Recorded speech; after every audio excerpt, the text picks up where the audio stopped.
Good afternoon. এই আজকে 15 June আমরা এখন কলকাতা ইন্টারন্যাশনাল এয়ারপোর্টে আছি। এবার এখান থেকে সোজা যাব আমরা গুয়াহাটির দিকে, অ্যান্ড তারপরে আমাদের অরুণাচলের ট্রিপ স্টার্ট। একটা লং ট্রিপ হতে চলেছে, অ্যান্ড হোপফুলি তোমাদের সবাই ভালো লাগবে। স্টে কানেক্টেড, দেখি কত কি দেখাতে পারি। এরকম ভাবে ঘুরি, ওয়ে ডু উই স্টে, সবকিছুই তোমাদের সাথে শেয়ার করবো। Follow my channel and stay connected. Like প্রায় 25 minutes late, just boarding in. Finally Guwahati এয়ারপোর্টে নেমে গেলাম। প্রায় 1 ঘন্টা 10 মিনিট লাগলো ফ্লাইটে। এত ডিলে করে করে যেটা কখন নামার কথা, এখন প্রায় 2টো বাজে নামলাম। তো নেমে এখানে একটা খুব সুন্দর জিনিস দেখো এয়ারপোর্টে দেখাচ্ছি। ইটস বিউটিফুল, এত সুন্দর হাতের কাজের ইউনিক জিনিস। তো লেটস সি, এবার জাস্ট ব্যাগেজটাকে নেবো, নিয়ে বেরোবো। Hotel is about 200 metres from the airport. Airport থেকে বেরিয়ে ফাইনালি পৌঁছে গেলাম আমাদের ডেস্টিনেশন হোটেলে। এইটা হচ্ছে আমাদের হোটেল এয়ার ভ্যালি ইন। এটা তোমার 200 কি 300 মিটার হবে এয়ারপোর্ট থেকে। ওখান থেকে তোমরা এয়ারপোর্ট থেকে ইজিলি একটা টোটো নিয়ে এখানে চলে আসতে হবে। ভাড়া নেবে 100 টাকা, আর এয়ারপোর্ট থেকে পার্কিং চার্জেসটা বেরোনোর সময় নেয় 70 টাকা, মানে 170 টাকার মধ্যে টোটাল খরচা করবে এখানে আসতে। ইজিলি এখানে চলে আসতে পারবে, একদম সামনে রাস্তার উপরে, বাইপাস সামনে বাস যাচ্ছে। যেই তো প্ল্যানস হচ্ছে কালকে এখান থেকে অরুণাচল যাওয়ার, তো আমরা একদম সামনাসামনি প্রেফার করলাম, সো দ্যাট ইজিলি এখান থেকে অ্যাক্সেস করতে পারি সবকিছু। আজকে ফার্দার কামাখ্যা মন্দির যাওয়ার প্ল্যান আছে।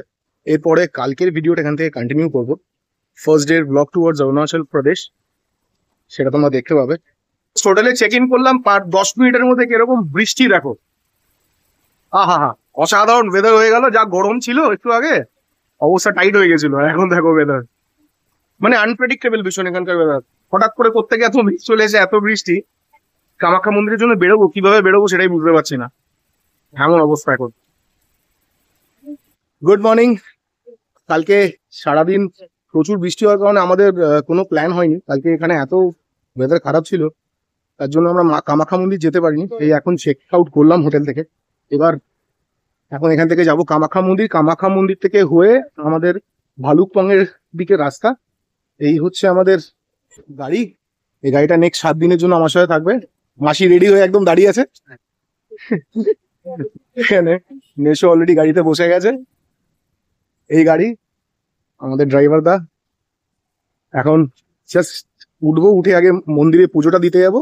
পুজো, it's about 7 hours journey to Bhalukpong. রাস্তায় দেখাবো কিরম কি হচ্ছে, রাস্তাটা কিরম। হাইওয়ে দিয়ে যাওয়া, তুমি উল্টো দিকে তোমাদের দেখাই। This is the way we will. এইটা হচ্ছে পাহাড়। অলরেডি এখান থেকে দেখা যাচ্ছে, কালকে তো কিছুই দেখতে পাচ্ছিলাম না, এত মেঘলা ছিল আর এত বৃষ্টি হয়েছে। সারা রাত বৃষ্টি হয়েছে এখানে, কিন্তু গরম এক ফোঁটাও কমেনি। দরদর করে ঘামাচ্ছি আমরা, এত গরম। এবার গাড়িতে উঠবো, গাড়িতে উঠে তারপরে কথা হচ্ছে।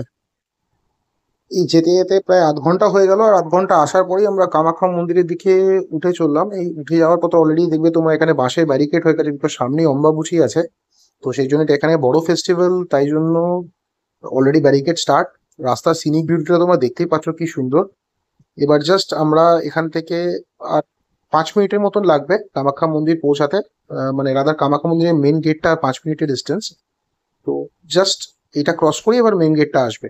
এইটা হচ্ছে একদম কামাখ্যা মন্দিরের একটা গেট। সেই গেটের উপর দিয়ে আমরা উঠবো। এবার উঠে আমরা পার্কিং লটে গাড়িটা রাখবো, তারপরে যাবো। রাখলাম গাড়িটা এখানে, পার্কিংটা করা হলো গাড়ি। এবার তোমাদের এখানে ভিউটা দেখাই। এটা হচ্ছে পার্কিং স্পটের সামনের ভিউ। নিচে রাস্তা, শহর দেখাই একটু জুম করে। দেখো নিচে রাস্তা দেখা যাচ্ছে। এই হচ্ছে মাউন্টেন রেঞ্জ, অলরেডি স্টার্ট। কি বিউটিফুল ভিউ, ভর্তি পাখির ডাক এখানে। কটা ছবি আমিও তুললাম এখানে। তারপরে এই ভিউটা দাঁড়িয়ে এনজয় করছি। এবার নিচে মন্দিরের দিকে যাব আমি। এত বিউটিফুল ওয়েদার, আর তেমনি বিউটিফুল জায়গাটা। Unique beauty at is best.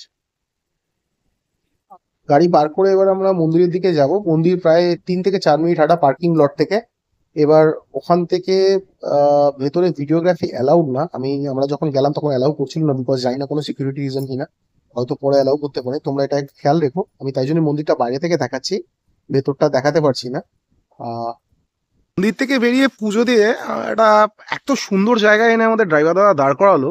দেখুন ভিউটা দেখুন খালি একবার, নিচে হচ্ছে ব্রহ্মপুত্র রিভার, এইটা হচ্ছে ভিউ, ওইদিকে মেঘ, দারুণ লাগছে, মানে একটা বিউটি, মানে beauty to be watch for. এত সুন্দর জায়গাটা লাগছে। সামনে ওই দেখো কালো মেঘ, পাহাড়ের ওপরে সাদা একটু কালারটা ডিফারেন্ট, এখানে নদী বয়ে চলেছে, এই হচ্ছে জায়গাটা, এইটা অসাধারণ ভিউ।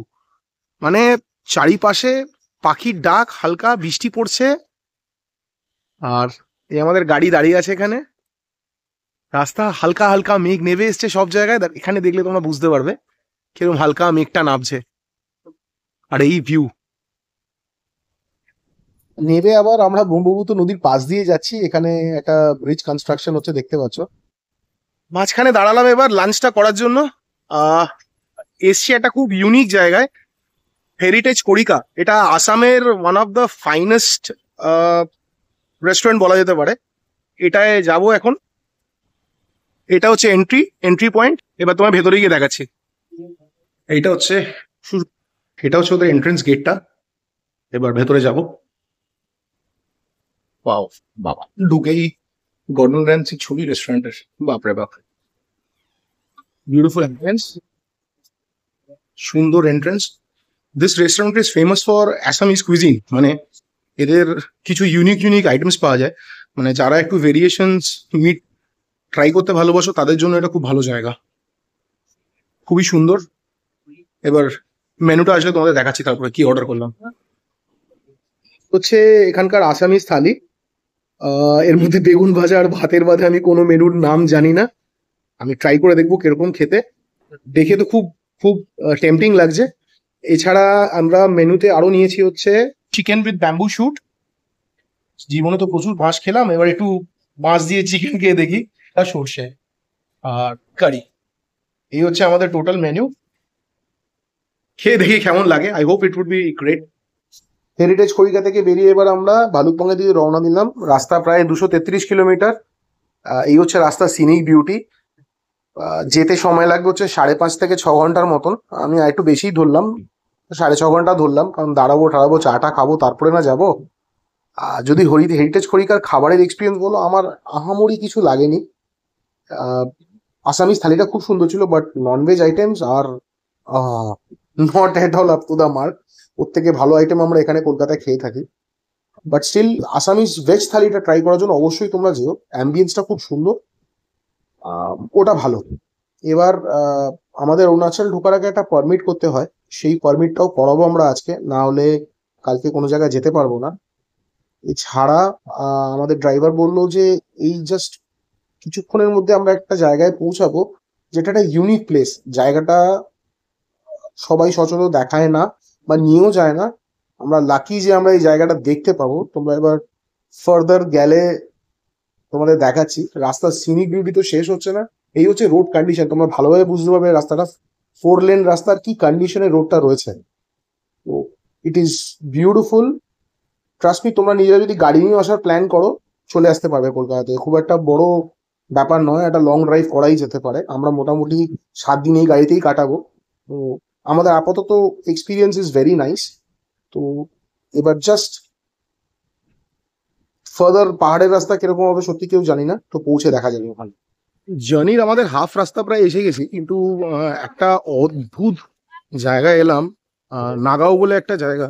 এখানে একটা শিব মন্দির আছে বা শিবলিঙ্গ আছে, জাস্ট একবার হাইটটা দেখো, হিউজ। অ্যাটলিস্ট এটা not less than 100 feet, 100 feet তো মিনিমাম হবে, 100 পেসের মাঝখানে এরকম শিবলিঙ্গ, মানে দূর রাস্তা থেকে দেখা যাচ্ছে। মানে তোমরা কখনো এইদিকে রাস্তায় আসলে নাগাঁও বলে জায়গায় এসে কাউকে জিজ্ঞেস করবে শিবলিঙ্গটা কোথায় আছে, অবশ্যই দেখে যাও। ভেতরে পুজোও দেয়া যায়। এখন ওখানে সাধুরা সব দাঁড়িয়ে আছে, তোমরা দেখতে পাবে এখান থেকে, তো জুম করে দেখাই। দ্যাট ইজ বিউটিফুল, সত্যি অসাধারণ। এর মধ্যে একটা প্রাচীন ভেতরে একটা শিবলিঙ্গ আছে, যেটা এখানে অটোমেটিক এসছিল, যেটা তারপরে এখানকার লোকাল লোকেরা এই জায়গাটাকে এই এই বড় শিবলিঙ্গটা স্থাপিত করে। অসাধারণ। খেয়ে দিয়ে আছি বলে পুজো দিতে ঢুকলাম না সবাই। Just দেখো, এদিকে একটা ছোট পন্ড টাইপ করা আছে, এদিকেও তাই, অ্যান্ড মাঝখানে শিবলিঙ্গ। অসাধারণ করেছে। শিবলিঙ্গ দেখে বেরোনোর পর আমাদের জার্নি এখনো 2 ঘন্টার উপর বাকি, 2 ঘন্টা 25 মিনিট টু বি প্রেসাইজ। এবার আমরা সানসেট দেখতে দেখতে যাচ্ছি। এত সুন্দর ভিউ রাস্তার উপরে।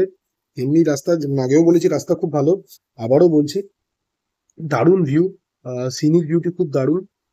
দেখতে দেখতে সানসেটটা দেখতে দেখতে আমরা তেজপুর হয়ে আমরা ভালুকপং ঢুকবো।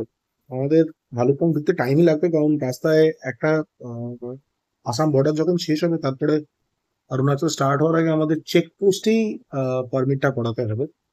সেই ডিটেলস আমি ফার্দার ওখানে গিয়ে কথা বলে তোমাদেরকে সব শেয়ার করবো, কারণ it is part and parcel. যখনই তোমরা অরুণাচল আসবে এটা করতেই হবে।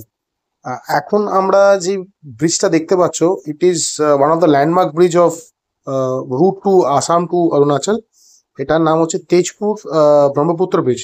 ব্রিজটা যথেষ্ট লম্বা, যথেষ্ট সুন্দর।